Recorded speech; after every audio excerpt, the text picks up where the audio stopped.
Fala pessoal, tudo bem com vocês? Espero que sim. Sejam bem-vindos a mais um vídeo aqui do nosso canal do YouTube. Eu espero que vocês estejam bem e antes de mais nada, se você ainda não se inscreveu aqui no nosso canal, clica aqui no botão inscrever-se e você vai ser notificado sempre que nós postarmos novos vídeos. E a gente posta vídeo com muita frequência, beleza? E se você ainda não segue lá o nosso Instagram, já somos 126 mil seguidores no Contabilidade Facilitada, simplesmente o maior Instagram da área contábil aí do país, beleza? Então vamos lá, vamos fazer esse vídeo de hoje para falar sobre o Exame de Suficiência 2020.2, sobre alguns pontos que eu julgo bastante pertinentes e que poucas pessoas se atentaram ainda no edital, beleza? Então se você vai fazer a próxima prova, não se esqueça que as inscrições elas estão abertas até o dia 22 de outubro e a prova vai ocorrer no dia 8 de novembro na forma online, na modalidade EAD, tal qual o Exame 2020.1 e o nosso curso CFC de AZ, ele está com as matrículas abertas também, caso você queira se juntar ao nosso time, já somos mais de 1.900 alunos, tem muita gente já matriculada, beleza? E nesse vídeo de hoje, a gente vai falar sobre esses pontos que você tem que tomar muito cuidado sob pena de eliminação na sua prova. Vamos lá dar uma olhada no edital que está lá no site da Consulplan? Vamos ver. Primeira coisa que você precisa saber, o primeiro item, o edital é a regra do jogo.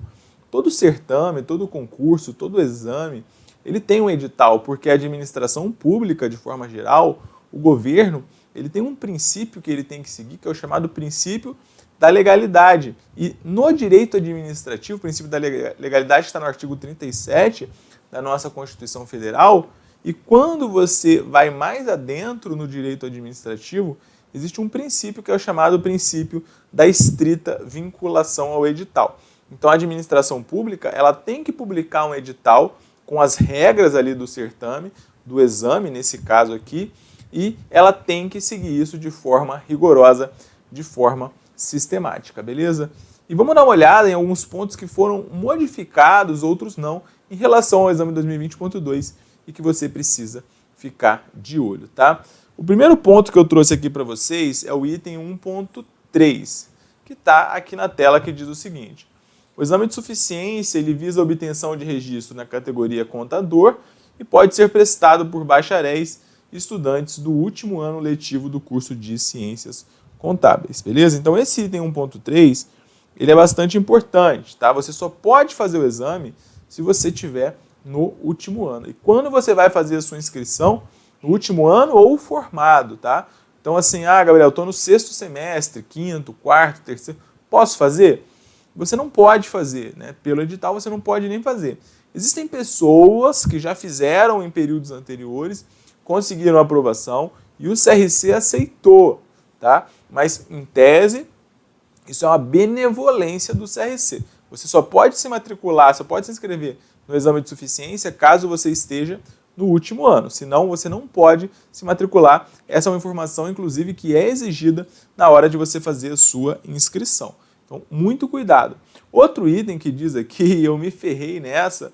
Por que eu me ferrei nessa? Porque todo exame eu faço a prova. Eu gosto de fazer prova, eu sou concurseiro desde 2004 e eu sempre gostei de fazer prova.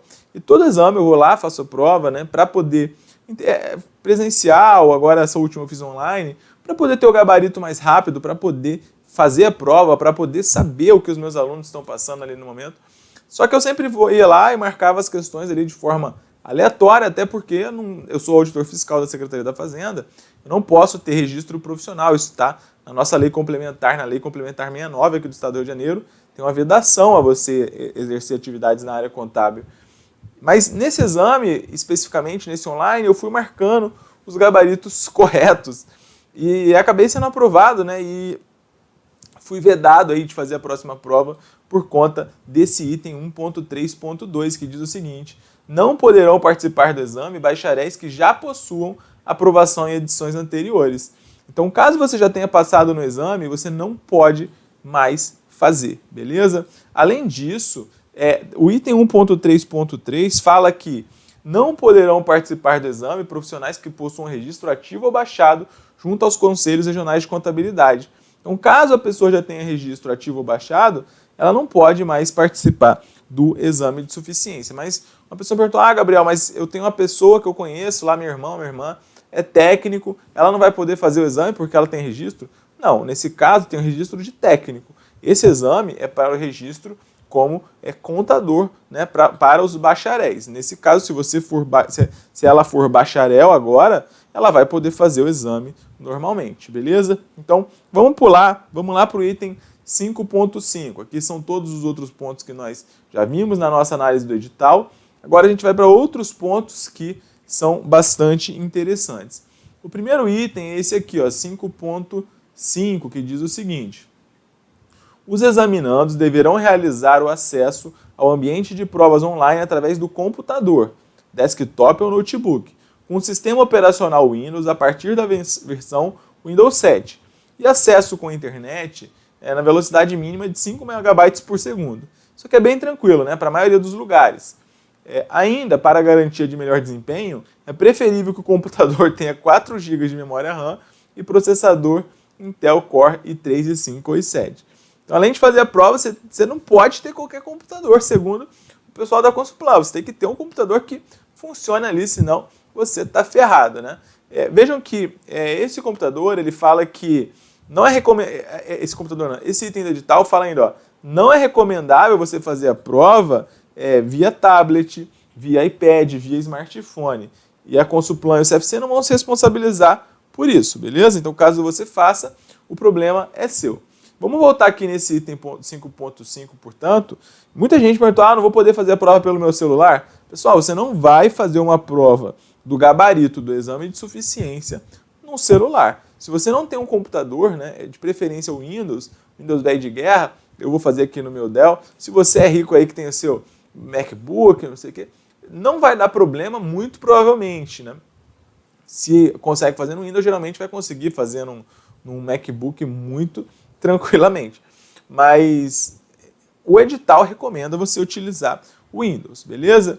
E, além disso, é muito importante que você saiba que esses requisitos aqui, aqui quando eu fiz a prova, o problema não foi no meu computador, com certeza, né? Foi ali no servidor da Consulplan. Tomara que a Consulplan, que esteja exigindo tanto da gente, faça parte dela, dessa vez, em relação a um sistema que comporte a quantidade de pessoas. Agora, esse item 5.5.1 aqui, ele é uma novidade. Ele fala que não é permitida a realização do exame a partir de outros países, sendo este restrito ao território nacional. Galera, por incrível que pareça, tem muita gente que mora fora e que gostaria de fazer o exame. Eu recebi umas quase 10 mensagens aí perguntando sobre isso, falando, eu moro nos Estados Unidos, moro na Colômbia, moro não sei onde. Eu posso fazer o exame? Infelizmente, de acordo com o novo edital, ele está restrito ao território nacional e você não vai poder fazer, tá? E um outro ponto ainda que foi uma novidade desse edital é o seguinte: eu tinha lá, por exemplo, um casal de alunos que eles eram casados e eles eram alunos da turma CFC de AZ 2020.1. E os dois são cônjuges, moram na mesma casa. Só que pelas regras do edital atual, eles não podem fazer a prova na mesma casa porque eles utilizam o mesmo IP. Veja aqui o que está escrito no item 5.5.2. Não será permitida a realização do exame a partir do mesmo IP de internet por mais de um examinando. Será realizado monitoramento e verificação contínua por parte da equipe de TI, podendo haver eliminação dos candidatos identificados em situação indevida. Portanto, caso tenha lá mais de uma pessoa fazendo na mesma casa, isso pode dar problema e você pode ser eliminado, tá? Além disso, um outro ponto que eu gostaria de enfatizar para os nossos alunos é que eu sempre falei assim, você tem que ter uma forma ali de backup, né? Então, às vezes tem que ter um outro computador, rotear o seu celular, se houver algum problema na internet. Mas a gente vai ter que tomar muito cuidado com isso. Eu vou até mandar um e-mail para a Consulplan para esclarecer, porque tiveram alunos que falaram que foram eliminados no exame porque trocaram de computador, tá? Talvez pode ser que a Consulplan entendeu que a pessoa estava fazendo em um, aí outra pessoa logou. Se trocou de IP, pode ter entendido que alguma coisa assim, então, que estava tentando fraudar de alguma forma. Então, fique de olho e não faça mais isso. de preferência, né, eu falava aos nossos alunos, olha, deixa ali, ninguém falou que teve necessidade de usar um outro computador ou rotear pelo seu celular, etc e tal, que a internet caiu. Mas eu sempre orientava você a ter uma precaução. Mas agora eu acho que a gente tem que redobrar o cuidado, porque a Consuplan, parece que está bastante atenta a qualquer tipo de mudança que você fez ali na sua prova. Portanto, a sua preferência, e vai ter que rezar para que tudo funcione na sua casa nesse dia, é utilizar o mesmo computador, utilizar a mesma internet, e de preferência, portanto, um computador que esteja ok ali, e talvez se o seu Wi-Fi não for tão bom, conecta com um cabo de rede, que a internet ela tende a funcionar melhor, beleza? Então fique de olho, porque tiveram pessoas que foram eliminadas simplesmente porque trocaram de computador. Estava usando desktop, foi para o notebook, estava no notebook, foi para o outro, a Consuplan viu e eliminou isso daí, tá? Então tomem cuidado, porque isso pode causar a sua eliminação. Beleza? Vamos lá. 5.10. As questões serão exibidas aos examinandos de forma totalmente aleatória. Isso aqui é uma outra pergunta que eu recebo bastante. As questões elas são totalmente aleatórias. Quando eu fiz a prova 2020.1, as questões mais complexas foram as primeiras questões, inclusive questões sem gabaritos, questões gigantes. E para outras pessoas, as primeiras questões foram questões mais simples. Portanto, você tem que tomar cuidado com isso aqui, tá? Portanto, vejam, as questões são exibidas de forma aleatória e há inclusive alternância entre disciplinas e temáticas. Tá? Você tem uma chance para realizar cada questão e se a questão apareceu para você, você não pode passar. Esse também é um outro ponto que é interessante, né? Você não tem a possibilidade de passar a questão. Apareceu, tem que matar no peito, resolver. Se não conseguir resolver, você vai ter que chutar, tá? Você não pode voltar para a questão.